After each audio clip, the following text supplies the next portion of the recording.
শক্তপোক্ত মানুষ হলে কি হয়, গদাধর আসলে বড় হয়রান লোক। 3 বিঘে পৈতৃক জমি চাষ করে তার কোনো ক্রমে চলে। বাস্তু জমি মোটে বিঘেটাক, তাতে তার বহু শাক পাতা, লাউ কুমড়ো ফলায়। দুঃখে কষ্টে চলে যাচ্ছিল কোনো ক্রমে, কিন্তু পরাণবাবুর নজরে পড়েই তার সর্বনাশ। পরাণবাবু ভারী বুলো মনের মানুষ। জামা পরেন তো ধুতি পরতে ভুলে যান, হাটে পাঠালে মাঠে গিয়ে বসে থাকেন। জ্যাঠামশাইকে ছোট কাকা ডেকে বিপদে পড়েন। লোকে আদর করে বলে পাগলু পরাণ। তবে পরাণবাবু মাঝে মাঝে অদ্ভুত অদ্ভুত কথা বলে থাকেন। একদিন গুরুপদকে বললেন, ওরে সাধুচরণ, চারিদিকে চোর, খুব চোখ রাখিস বাপু। তা সত্যি সেই রাতে গুরুপদর বাড়িতে চোর ঢুকে বাসনপত্র নিয়ে গেল। আর একদিন লক্ষ্মীকান্তকে বলে বসলেন, রজনীকান্ত যে, তা বিষ্ণুপুরে বেশ ভালো আছো তো ভায়া? লক্ষ্মীকান্তর বিষ্ণুপুরে যাওয়ার কথাই নয়, যায়ও নি কোনো দিন। কিন্তু আশ্চর্যের বিষয়, এর কিছু দিনের মধ্যেই বিষ্ণুপুরে একটা মাস্টারির চাকরি হয়ে লক্ষ্মীকান্ত চলে গেল। যাওয়ার আগে সবাইকে বলে গেল, পরাণবাবু ছদ্মবেশী মহাপুরুষ। অনেকেরই সে কথা বিশ্বাস হলো। গায়ের মাতব্বর শশীভূষণ একবার পরাণবাবুর খোঁড়া কুকুর ভুলুকে প্রকাশ্যে ল্যাংড়া বলায় খুব রেগে গিয়ে পরাণবাবু বলেছিলেন, দেখো নিশিবাবু, সব দিন সমান যায় না। ভুলু যদি ল্যাংড়া হয় তো তুমিও ল্যাংড়া। অবাক কাণ্ড হলো। দিন 7 বাদে শশীবাবু গোয়াল ঘরের চালে লাউ কাটতে উঠে একটা সবুজ সাপ দেখে আঁতকে উঠে চাল থেকে পড়ে বাঁ পায়ের গোড়ালি ভাঙেন। মাসটাক তাকে নেংচে নেংচে চলতে হয়েছিল। তা সেই পরাণবাবু একদিন গদাধরকে দেখে থমকে দাঁড়িয়ে বললেন, তুমি যেন কে হে? মুখখানা চেনা চেনা ঠেকছে। আগে আমি গদাধর লস্কর। চেনা না ঠেকে উপায় কি বলুন? এই গাঁয়েই জন্ম কর্ম, ছেলেবেলা থেকেই দেখে আসছেন। আপনার বাড়ির বাগান পরিষ্কার করতে কতবার গেছি মনে নেই?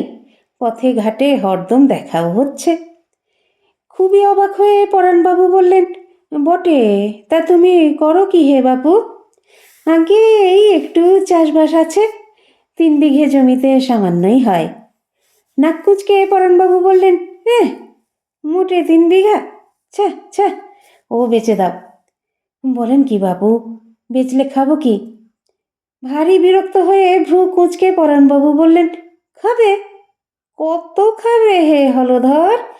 খেয়ে শেষ করতে পারবে ভেবেছ? খাবে। কথাটা অনেকের কানে গেল। গায়ের মুরব্বীরা বললেন, ওহে গদাধর, পরাণ হলো বাঘ সিদ্ধায়, যা বলে তাই ফলে। ভালোই ভালোই জমি জমা বেচে দে বাবা। শুনে ভারী দমে গেল গদাধর। শুধু একটা খ্যাপাটে লোকের কথা শুনে এরকম কাজ করাটা কি ঠিক হবে? জমি সামান্য হোক, বছর বছর সামান্য যে ফসলটুকু দেয়, জমি বেচলে তাও যে জুটবে না। তার বউ ময়না ভারী ধর্মভীরু মেয়ে, ঘরে লক্ষ্মীর পট বসিয়েছে। ষষ্ঠী, শিবরাত্রি, ব্রত, উপবাস সব করে। সেও শুনে বলল, পরাণবাবু কিন্তু সোজা লোক নয়, যা বলে তাই হয়। এসব শুনে ভারী ধন্দে পড়ে গেল গদাধর। তার মাথায় যথেষ্ট বুদ্ধি নেই, দূরদর্শিতা নেই, জমি চাষ করা ছাড়া আর কোনো কাজ সে পারে না। একটা পাগল লোকের কথায় ঝুঁকি নেওয়াটা ভারী আহাম্মকি হয়ে যাবে নাকি? কিন্তু গায়ের 5 জনের তাড়নায় আর বউ ময়নার তাগাদায় অবশেষে সে জমি বেচে 1 পোটলা টাকা পেল। তারপর মাথায় হাত দিয়ে দাওয়ায় বসে আকাশ পাতাল ভাবতে লাগলো। এই কটা টাকা কয়েক মাসের মধ্যেই ফুরোবে, তারপর কি যে হবে ভেবে বুক শুকিয়ে গেল তার। বিপদ কখনো একা আসে না। জমি বেচা কয়েক হাজার টাকা বালিশের নিচে রেখে রাতে ঘুমিয়েছিল গদাধর। খাটিয়ে পিটিয়ে মানুষ, ঘুমটা বটে একটু গাঢ় হয় তার। কিচ্ছু টের পায়নি। সকালে উঠে বালিশ উল্টে দেখল তলাটা ফাঁকা, দরজার কিলও ভাঙা। ফের মাথায় হাত দিয়ে দাওয়ায় বসে পড়ল সে। থানা পুলিশ করে কোনো লাভ নেই, থানা 5 মাইল দূর। তার মতো চাষাভুষো থানায় এত্তেলা দিলে কেউ পুষবেও না। তার কাছে টাকাটা অনেক বটে, কিন্তু পুলিশ শুনে নাক সিটকবে। ময়নারও মুখ শুকিয়ে গেছে। সে মোলায়েম গলায় বলল, ভেঙে পড়ার কি আছে? আমার লক্ষ্মীর ঘট ভেঙে 2 দিন তো চলুক। নুন ভাত শাক ভাত খেয়ে কটা দিন কাটলো বটে, কিন্তু তারপর আর চলছে না। ময়না বলল, চলো অন্য গাঁয়ে যাই। দরকার হলে তুমি মুনিশ খাটবে, আমি লোকের বাড়িতে কাজ করব।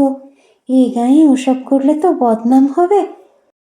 বাপ্পিতে মোর গাঁ ছেড়ে যাব? তবে কি মরবে নাকি?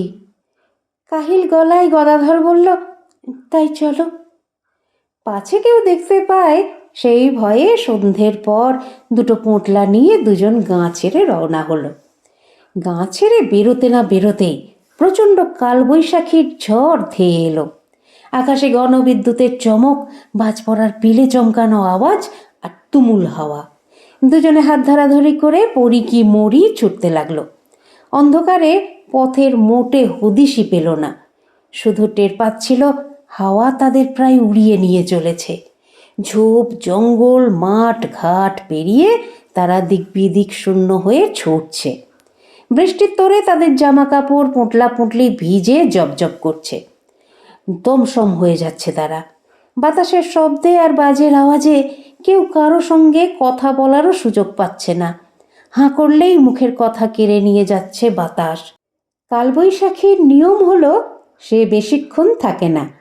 8 ঘন্টা পরে ঝড় থামলো, বৃষ্টি কমলো, কিন্তু চারিদিক ঘুরঘুরটি অন্ধকার। কোথাও কোনো আলো দেখা যাচ্ছে না। দুজনে একটা জায়গায় থমকে দাঁড়িয়ে পড়ল। গদাধর বলল, এ কোথায় এলুম? ময়না বলল, কিচ্ছু দেখতে পাচ্ছি না, আমার ভয় করছে। জমি জমা আর টাকা পয়সা সব হাতছাড়া হওয়ায় গদাধরের আর ভয় ডর নেই।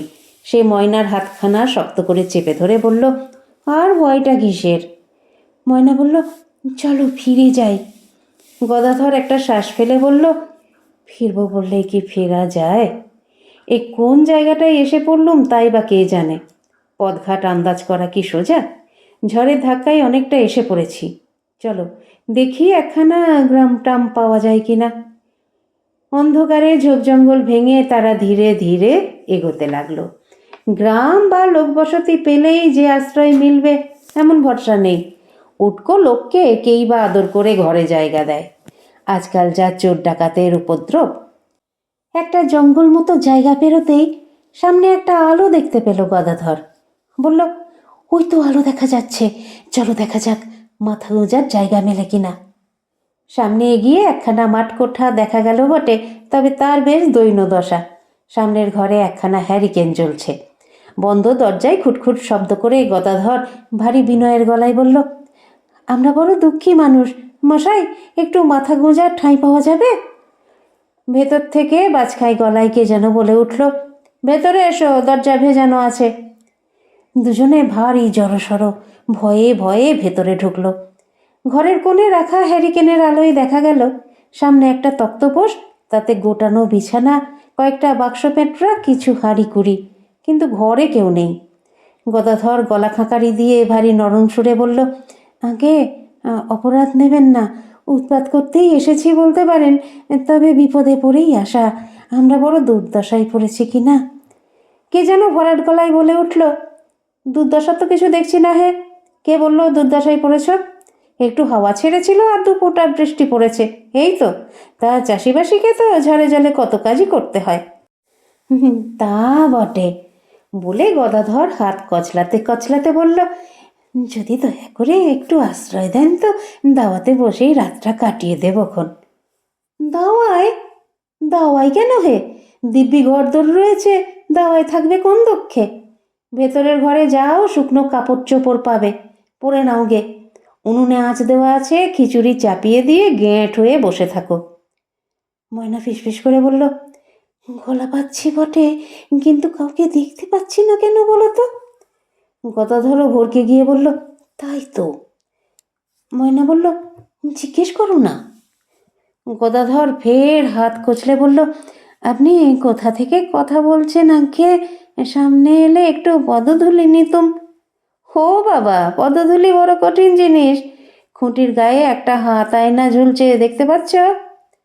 গদাধর ইতি উতি তাকিয়ে দেখল ভেতরের দরজার পাশে কাঠের খুঁটিতে একটা ছোট্ট হাত আয়না ঝুলছে বটে। আয়নাখানা পেরে ওর ভেতরে তাকাও। গদাধর অবাক হয়ে তাড়াতাড়ি গিয়ে আয়নাটা পেরে তুলে ধরতেই এমন হাতকে উঠল যে একটু হলেই সেটা পড়ে যেত হাত থেকে। আয়নার ভেতরে একখানা সুরুঙ্গে লম্বা মুখ, গোঁফ আছে, ঝুলঝুলে চোখ, মাথায় বাবরি চুল। ভয়ের কথা হলো সে মুখের ঠোঁট নড়ছে আর কথা বেরিয়ে আসছে। দুজনেরই ভিড়মি খাওয়ার অবস্থা। আয়নার লোকটা বলল, ওরে বাপ, আগে তো প্রাণ রক্ষে হোক, তারপর দাঁত কপাটি লেগে পড়ে থাকলে থেকো। ময়না আর গদাধর কিছুক্ষণ বাক্যহারা হয়ে ঘেঁষাঘেঁষি করে দাঁড়িয়ে রইল। এরপর ময়নাই প্রথম কথা কয়ে উঠল, আমরা বড্ড ভয় পাচ্ছি যে। বলি, ভয়টা কিসের? এই জন্যেই বলে লোকের উপকার করতে যাওয়াটাই আহাম্মকি। গদাধর সামলে নিয়ে তাড়াতাড়ি বলল, না না, ওর ওপর কুপিত হবেন না, আমরা না হয় ভয়ডর সব গিলে ফেলছি। ভালো, টপ করে ওসব ফালতু জিনিস গিলে পেটে চালান করে দাও। দিয়েছ? ময়না আর গদাধর ঘন ঘন ঢোক গিলে যেন একটু সামলে নিল। গদাধর বলল, না, এখন আর তেমন বুক ঢিপ ঢিপ করছে না। তোমার করছে ময়না? না, মাথাটা একটু ঝিমঝিম করছে, এই যা। আয়নার লোকটা বলল, ওতেই হবে, এখন গিয়ে রান্নার জোগাড় যন্তর করে ফেলো। গদাধর আমতা আমতা করে বলল, ফস করে অন্দরমহলে ঢুকবো, কেউ যদি কিছু বলে? লোকটা হা হা করে হেসে উঠে বলল, বলার মতো আছেটা কে হে, এই আমি ছাড়া এ বাড়িতে আর জনমনীষী নেই। যাও যাও, ভেজা কাপড়ে বেশিক্ষণ থাকলে নিউমোনিয়া ধরে ফেলবে। কথা না বাড়িয়ে তারা ভেতরের ঘরে এসে দেখল দিব্যি ব্যবস্থা। আলনায় কয়েকটা পাটভাঙা ঢুলের শাড়ি, দুটো ধোয়া ধুতি আর মোটা কাপড়ের কামিজ রয়েছে। কুয়ো থেকে জল তুলে হাত মুখ ধুয়ে ভেজা কাপড় বদল করে রান্নাঘরে গিয়ে দেখল উনুনে আঁচ উঠে গেছে। চাল ডাল খুঁজতেই বেরিয়ে পড়ল। আলু, লঙ্কা, ফোড়ন, তেল সবই অল্প স্বল্প রয়েছে। ময়না বলল, হ্যাঁ গো, আয়নার জ্যাঠামশাইকে জিজ্ঞেস করো না, উনি আমাদের সঙ্গে খাবেন কি না। গদাধর গিয়ে আয়নাটা নিয়ে এলো। তারপর সুরুঙ্গে মুখখানার দিকে চেয়ে কাঁচু মাচু মুখ করে বলল, হাঁকে, হ্যাঁ, আপনি পেশাদ করে না দিলে কোন মুখে খিচুড়ি খাই বলুন? ময়নার বড় ইচ্ছে আপনার জন্য একটু ভোগ চড়ায়। না হে বাপু, ওসব আমার সহ্য হয় না, আমার অন্য ব্যবস্থা আছে, তোমরা খাও। কি আর করা যাবে, অন্যের বাড়িতে ঢুকে এরকম রেধে বেড়ে খাচ্ছে বলে ভারী সংকোচ হচ্ছে তাদের। তবে খিদেও পেয়েছে খুব, তাই তারা লজ্জার সঙ্গেই পেট পুরে খেয়ে নিল। তারপর দুজনে ক্লান্ত শরীরে আর ভরা পেটে মরার মতো ঘুমিয়ে পড়ল। ভোরবেলা ঘুম ভাঙার পর গদাধরের মনে হলো গতকাল ঝড়ে বৃষ্টিতে পড়ে তার মাথাটায় গুলিয়ে গিয়েছিল, তাই বোধহয় একটা আজগুবি স্বপ্ন দেখেছে। ময়নাকে ডেকে তুলে জিজ্ঞেস করতে ময়না বলল, দুজনে কি একই স্বপ্ন দেখতে পারে? তাহলে ব্যাপারটা কি? তার আমি কি জানি। বাইরে কে যেন কে আছো হে, কে আছো বলে চেঁচাচ্ছিল। গদাধর তাড়াতাড়ি উঠে সদর দরজা খুলে দেখল নাদুস নুদুস একটা লোক দাঁড়িয়ে আছে। দড়িতে বাঁধা দুটো হালের বলদ, একটা দুধেল গাই আর একটা হাল। লোকটা গম্ভীর হয়ে বলল, এই নাও ভাই, ষষ্ঠীপদর গচ্ছিত হাল গরু সব বুঝিয়ে দিয়ে যাচ্ছি, আর এই নাও 1 বছরের হাল গরুর ভাড়া আর দুধ বাবদ দাম 700 টাকা আছে। গদাধর জিভ কেটে পেছিয়ে গিয়ে বলল, না না, ছি ছি, এসব আমার পাওনা নয়, আমাকে কেন দিচ্ছেন? লোকটা দীর্ঘশ্বাস ফেলে বলল, না দিলে কি আর রেহাই আছে হে? ষষ্ঠীপদ ঘাড় মটকাবে, বুঝে নাও ভাই, কাল রাতে এই ষষ্ঠীপদ হুকুম দিয়ে গেছে। আগে ষষ্ঠীপদ কে বটেন? কেন, পরিচয় হয়নি নাকি? বলি, সে এখন আয়নার মধ্যে ঢুকেছে বলে তো আর গায়েব হয়ে যায়নি, তার দাপটে এখনো সবাই থরহরি কাঁপে। ওই পুবে খাল জমিটা তোমার 10 বিঘে আছে। কিছুই বুঝতে পারল না গদাধর। লোকটা চলে যাওয়ার পর গরু আর বলদদের নিয়ে গোয়ালে বেঁধে টাকাগুলো ট্যাঁকে গুঁজে সে গিয়ে আয়নাটা পেরে আনলো। কিন্তু দিনমানে আয়নায় আর সেই সুরঙ্গে মুখখানা দেখা গেল না। নিজের বোকা বোকা হতভম্ব মুখখানাই দেখতে পেল সে।